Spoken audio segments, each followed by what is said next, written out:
நம்ம காரைக்கால் ஷிப் ஹார்பர்ல இருக்கும் தெரியுதா? ஷிப்பு செம்ம பெருசுங்க ஷிப்பு. நம்ம ரொம்ப க்ளோஸ் நீங்க வந்துருக்கோம் தெரியுதா? எவ்வளோ ஹைட்ல இருக்குது, ரொம்ப ஜெஜாண்டிக்கா இருக்காங்க. ஹேங்கரை பார்த்தீங்கன்னா தெரியும், நம்ம துண்டு ஹேங்கர் தான் இவ்வளோ பெரிய கப்பல் வைக்கிறோம் தெரியுது. அந்த ஹேங்கர் நம்ம போட்டில் கொடுத்துற போட்டு சைஸ் இருக்கு நம்ம ஹேங்கர்.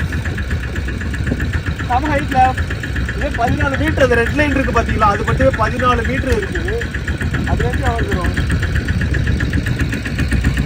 இதுவே பார்த்தீங்கன்னா ஒரு மீடியம் சைஸான கப்பல் தான் இது. இது தான் பெருசாகவே இல்லை இருக்கு. ஃபுல்லாகவே ஷிப்பை இம்போர்ட் பண்ணுற ஏரியா தான் இது. இது ஆல்மோஸ்ட் என்னன்னா இங்கே பர்மிஷனே கிடையாது. இங்கே வந்துட்டாக்கா நம்ம போய் நான் வந்தா போட்டு ஓனர் வந்து கதறான் போகலான்ட்டு போகலாம். அங்கே போடா விஸ்வா சேட்டா இந்த கப்பல் எடுத்துக்கு பாப்பா. இருந்தானா அந்த அளவு ஹைட் இல்லை. காட்டானா ரொம்ப நீளம். எவ்வளோ தூரமாக இருக்குது பார்த்தீங்களா நம்ம ஷிப்பு. ஆல்மோஸ்ட் இதில் வந்து சரக்கு இருக்குன்னு நினைக்கிறேன்.